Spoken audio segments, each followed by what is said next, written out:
बहुत समय पहले की बात है, पृथ्वी पर अत्याचार बढ़ते जा रहे थे। अत्याचारी राजा और शक्तिशाली योद्धा निर्दोषों पर अत्याचार कर रहे थे। धर्म संकट में था। तभी भगवान विष्णु के छठे अवतार परशुराम जी ने संकल्प लिया, जब तक अधर्म का नाश नहीं करूंगा, विश्राम नहीं करूंगा।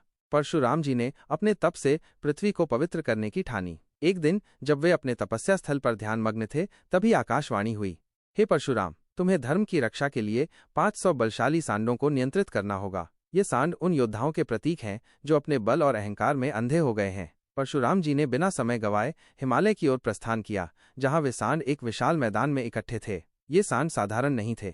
उनके शरीर लोहे जैसे कठोर थे, उनकी आंखों में अग्नि की ज्वाला थी, और उनके पांव जब भूमि पर पड़ते तो धरती कांप उठती। सभी देवता और ऋषि चकित थे। इतने बलशाली सांडों को कोई कैसे वश में कर सकता है? लेकिन परशुराम जी अडिग थे। उन्होंने अपनी दिव्य परशु फरसा उठाई और एक गहरी सांस ली। फिर उन्होंने मैदान के बीचों बीच खड़े होकर गर्जना की, हे सांडों, यदि तुम धर्म के मार्ग पर लौट आओ तो तुम्हारा कल्याण होगा, अन्यथा परशुराम का परशु तुम्हारे अभिमान को चूर चूर कर देगा। परंतु अहंकारी सांडों ने उनकी बात अनसुनी कर दी और पूरे वेग से परशुराम जी की ओर दौड़ पड़े। मैदान में धूल का तूफान उठ खड़ा हुआ। परशुराम जी ने अपनी दिव्य शक्ति का प्रयोग किया। जैसे ही सांड पास आए, उन्होंने अपने फरसे से भूमि पर प्रहार किया। एक दिव्य ऊर्जा निकली और 500 सांडों के पैरों के नीचे की धरती दलदल बन गई। सांडों के पैर उसमें फंस गए और वे आगे बढ़ न सके। अब परशुराम जी ने एक एक कर हर सांड के पास जाकर उनके माथे पर हल्के से स्पर्श किया। उस स्पर्श से उनका अभिमान टूट गया। वे शांत हो गए, जैसे किसी ने उनमें नई चेतना फूंक दी हो। वे सब सांड परशुराम जी के चरणों में गिर पड़े और क्षमा मांगने लगे।